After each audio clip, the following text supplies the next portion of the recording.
এখন আপনাদেরকে দেখাবো F64 বক্স দিয়ে আমি স্যামসাং A04E যেটিতে রয়েছে ইএমএমসি এবং এটি আইএসপির মাধ্যমে কানেক্ট করে এফআরপি আনলক করে দেখাবো। তো টুলটা কানেক্ট করে নেই। ওকে, টুলটা কানেক্ট হইলো পিসির সাথে। আর হচ্ছে চার্জারটা লাগিয়ে দিচ্ছি। আচ্ছা, এখানে একটু কথা বলে নিই। এই যে F64 বক্সটি রয়েছে আমার, এই বক্সের যে আইএসপি মডিউলটি রয়েছে এটি আমি একটু মডিফিকেশন করেছি। তো এটা হচ্ছে আমি কিভাবে করেছি, আপনাদের যদি প্রয়োজন হয় আমাকে কমেন্ট করলে হচ্ছে আমি আরেকটা ভিডিওতে আপনাদেরকে জানানোর চেষ্টা করব। চলুন এবার হচ্ছে আমরা পিসিতে চলে যাই, ফোনটা কিভাবে আনলক করা যায় সেটি একটু দেখে নিই।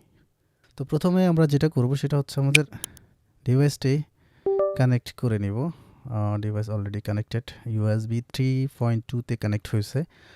তো এটা আমাদের হচ্ছে ইএমএমসি। তো আমরা ইএমএমসি সিলেক্ট করব, করে আইএসপিটা টিক দিয়ে দিব। আমি সবসময় এই কনফিগারেশনে স্যামসাংয়ের বোর্ডগুলো হচ্ছে আইএসপির মাধ্যমে, যেগুলো ইএমএমসি সাপোর্টেড, এই কনফিগারেশনে হচ্ছে কানেক্ট করে থাকি এবং আমার হয়েও যায়, কোনো সমস্যা হয় না। তো এখন যেটা করব সেটা হচ্ছে আমরা এখানে যে এস্টাবলিশ কানেকশনটি রয়েছে এখানে ক্লিক দিব।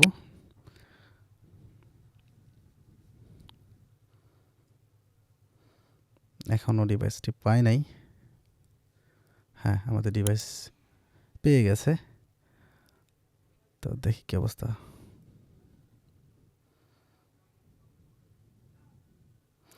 এই যে দেখুন, এটাতে অলরেডি এফআরপি কিন্তু অ্যাক্টিভ। তো আমার ডিভাইসটা কিন্তু খুব ভালোভাবে কানেক্ট হয়েছে, কোনো এরর আমি দেখতে পাচ্ছি না। তো এখন যেটা করব, আমরা এখানে পার্টিশন থেকে এই যে এফআরপি নামক যে আইকনটি রয়েছে, অর্থাৎ এখানে কিছুক্ষণ মাউস রাখলে আপনি হচ্ছে বুঝতে পারবেন যে এখানে এফআরপি আনলকের কথা বলা হয়েছে। তো এখানে জাস্ট হচ্ছে কি ক্লিক দিবেন। ক্লিক দেওয়ার পরে এখানে আপনার কাছ থেকে কনফার্মেশন চাইবে, ফরম্যাট এফআরপি পার্টিশন, অর্থাৎ আপনি কি এফআরপি পার্টিশনটা ফরম্যাট করতে চাচ্ছেন কিনা। যদি করতে চান তাহলে হচ্ছে জাস্ট ইয়েস ক্লিক করবেন। এই যে দেখুন, আমার এফআরপি পার্টিশনটা ফরম্যাট হয়ে গেছে। আরেকটা জিনিস দেখুন, এই ফোনের দেখুন মডেলটা এখান থেকে দেখে নিতে পারেন।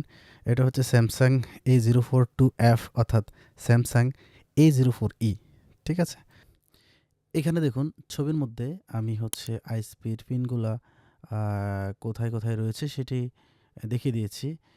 প্রয়োজনে আপনারা এখান থেকে দেখে নিতে পারেন, অথবা এখানে যদি ক্লিয়ার না হয় সেক্ষেত্রে আমাদের ফেসবুক পেজে স্ক্রল করলে পেয়ে যাবেন। এটা ওখানে আমি পোস্ট আকারে দিয়ে দিব। আর এই ভিডিওটি ধৈর্য ধরে এতক্ষণ দেখার জন্য আপনাকে অবশ্যই ধন্যবাদ। ভালো থাকবেন, সুস্থ থাকবেন, দেখা হবে, কথা হবে নেক্সট ভিডিওতে ইনশাআল্লাহ।